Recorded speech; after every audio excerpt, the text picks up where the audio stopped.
Now, you all know I love a good murder mystery, but I didn't love this film. I didn't hate it. So I'm somewhere in the middle with it. But nonetheless, there's a lot of things I want to kind of break down with it. So let's jump into my review of the new film, Lost Angel.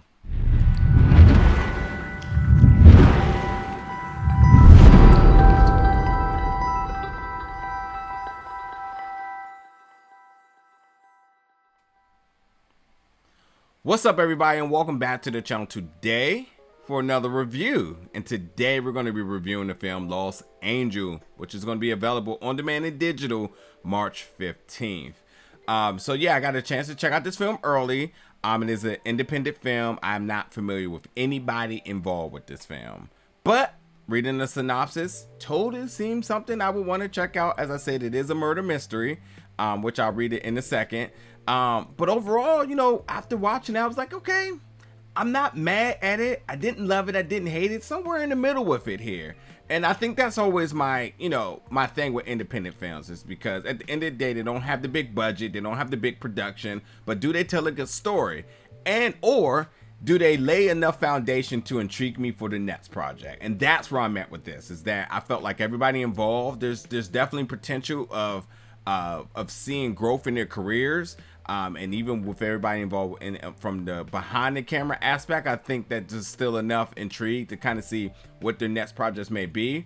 But for this project itself, it's like, okay, I feel the attempt, I feel the effort, but it truly does have more room to grow in almost every department. The production could have been better. Obviously, the acting could have been better. Being really more attached to our characters, more character development, that could have been better. Really drawing out some of the emotions, because at times of this film, I just kind of felt very bored or uninterested. But I just was still intrigued about how this is all going to resolve, because it's a murder mystery and I love it. And I always want to hear like a new take, a new story and whatnot. And this one did not do anything unique on that note, but I still wanted to see how it played out. But in this story, Lisa, who is played by our lead here, Sascha Harman. Again, I'm not familiar with anybody with the cast, but again, once you see somebody in the project, you kind of hope to see them down the line and say like, I remember you from that, and you want to see the growth, But she returns home to a small island in Newpoint after the mysterious death of her sister. So she returns home, and her and her sister were like that, And the fact that her sister had been killed or some sort, her death, no one knows exactly what's happening. It's not good enough for her to just be cool with it, go through the funeral and just be over. She wants to know more, and things aren't adding up. And that's where she starts to really unravel more and more secrets and start to uncover more truths about her sister's lives. And like, now she gets down to this criminal underworld connections and so on. So like, it's truly her versus society at this point, trying to do her own investigation where nobody else will. But she ends up along this journey getting an ally in this mission. And this ally is Rich. Now this, I gotta say, Rich has a connection with her sister. And Rich, who's played by Fenton Shevlin, the connection is unique. It really reminds me of something I've seen, but I'm not going to tell you because it truly will spoil it. But it's interesting about how they did this.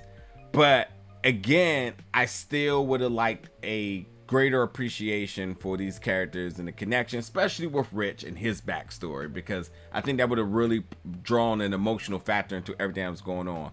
But Lisa, yeah, like I said, like learning more about her sister's secrets and unraveling them, it definitely takes her down a very, very interesting journey, and it puts her life at risk, to be honest. But while there was an investigation going on, and the investigation led her to believe that one thing had occurred, again things wasn't adding up, and thus she had to take matters into her own hand to truly figure out what was happening. So, but like I said, there's not too much to say besides this film has like an hour and 30 minutes runtime. Because it's a murder mystery, you kind of wait until the end to kind of see how does this all, unravel. What's the solution here?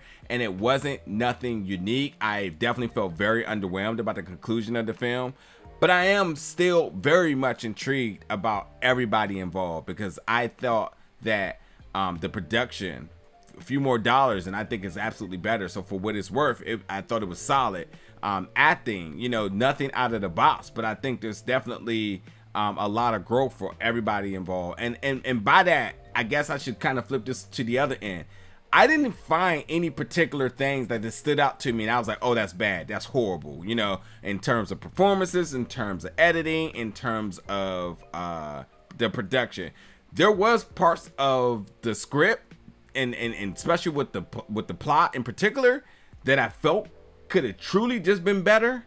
Especially how this kind of unraveled and again, just how I feel like we probably should have got a little bit more of the backstory and whatnot. Could have really been in there, but I'm okay with it. And one other thing I have to add is that I thought the score was particularly really good. I thought the score did invoke some emotions here, you know, and while some of the imagery of the things you're seeing actually happen, you know, while that might have not been grabbing my emotions, I thought the score did a fantastic job in really keeping things balanced, shall I say, especially when the height of all these different things are happening. Because another little interesting factor between it is that while Rich just seems to be like an accomplice with Lisa, the connection between the two of them start to become a thing. Then I'm like, you know what?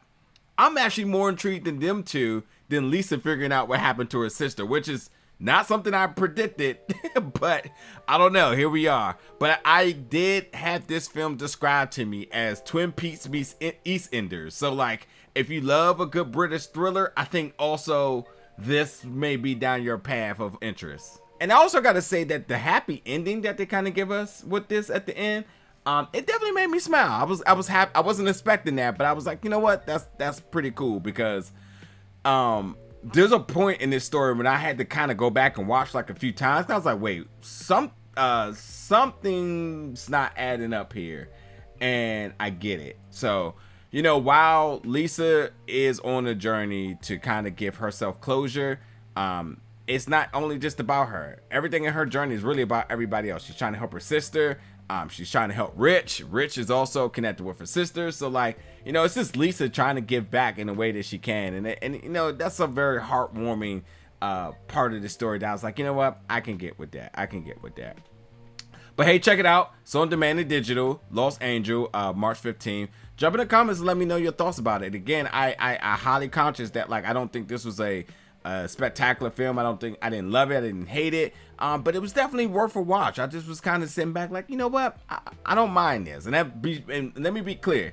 There's films I watch and I'm just like, oh no. And I'm done, you know? So this wasn't one. This was definitely one. I was like, you know what? Cool. And I will say, I don't know if this has been at a film festival, but this is like a perfect film festival film where it's like, you know, somebody who really wanted to get their first project out there, and I don't even know if the director Simon Drake, if this is his first project. I guess I can kind of look at that real quick. No, Simon definitely has a few other projects. Actually, this is Simon's first featured. I just quickly looked it up. So, you know, if this is something that he's really been trying to, you know, get out there, then I got to give him the props that, you know, definitely a solid film. And I think, you know, you gain more appreciation for these type of filmmakers at film festivals because we all understand that these are a lot of people's passion projects and they went dead broke trying to do it. And I think that's kind of where I gain appreciation for it, because at the end of the day, you still put out a film, however you want to look at it. And it, by all means, it's not a bad film. It just has a lot more room for growth. And I think this is an absolute good start into the right direction. So, but yeah, check it out. Jump in the comments. Let me know your thoughts about it. And I'll see you around for more reviews very soon.